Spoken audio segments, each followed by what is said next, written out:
Everyone. Welcome to The Walk. We're in a new series called Seasons of Change. This is session number 3 called Spring Ahead with Confidence. In our first session, the Apostle John learned the importance of humility and the impact it made in his ministry. In session 2, we learned about Queen Esther and her ability to lead with integrity and how that not only saved her life, but the lives of all the Jewish people. In this session, we will take a look at the life of Gideon and how he overcame his lack of confidence. Having confidence in our capabilities and not allowing self-doubt to sabotage the places that God is calling us is an essential part of becoming a person of influence. Throughout the Old Testament, the nation of Israel is like a roller coaster. On the upswing, it's on track and reaching the top of God's will. But once there, it abruptly takes a deep decline and rapid descent for a heartbreaking fall. In the book of Judges, this is where we find Israel. They have fallen away from their faith and have allowed outside religions to influence who they are as people of faith. Because of this, their nation had been overtaken by a foreign country, and the Israelites were made to flee to the mountains. Everything was taken from them. They were left with nothing, including food and livestock. It was at this point that Israel came to their senses and cried out to God to save them from this oppression. Gideon was among the Israelites who were hiding in the mountains from the Midianites. This is how Gideon came to be called by God. A messenger from God tells Gideon that he has been chosen to rescue his people of Israel. And here's Gideon's response.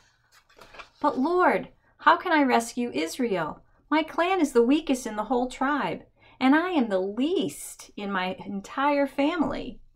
In the book of Judges, chapter 6, Gideon didn't just doubt God, but he gave God ultimatums. Gideon wanted to be reassured and proof that he would help save the Israelites. When God fulfills the task that Gideon requests, we finally see that Gideon is ready to follow God's lead with confidence. It doesn't sound like Gideon had much faith in himself, but don't we all go through times when we're doubting our capabilities and distrust God's call into unfamiliar territory? And if we were to truly be honest, how many times have we given God ultimatums before we move ahead in faith? When we look at ourselves as the least of the least, we work from weakness and, like Gideon, hide from God, and we think we are not capable of being used. These times of hiding, when we lack confidence, leads us to a place where life becomes meaningless and without purpose. God leads us for His sake, which reminds me of a book my son Matthew introduced to me called Lead for God's Sake. This is a captivating parable about a coach and his basketball team.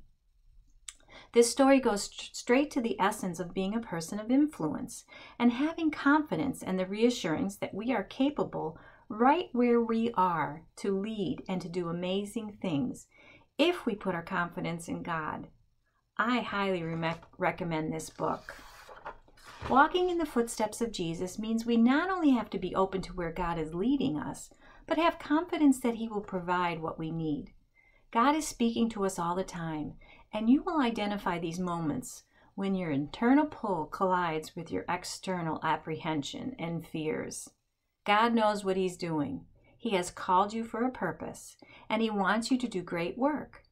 God makes Himself known, not in those who are excessively proud, but in the lives of those who are unassuming. He is looking to work through people who recognize their flaws, not people who think they are flawless. We all have apprehensions and our abilities. How we look, if we are liked, if we are smart enough, these things make us insecure and withdrawn. But God calls us out from hiding and sees the potential that we have. All it takes is a little faith to follow His direction and the confidence to know that He gives us all we need and that we are capable. Take some time to watch What Do Strangers Think of You? And the other videos I've included in this session. Print out and answer the questions on your walk sheet. These walk sheets are a great tool to help you to become a person of influence and reflect on who you are as a child of God. As you continue to walk in the footsteps of Jesus, have confidence that you are capable and called to do amazing things. Have a great week. Love and miss you all.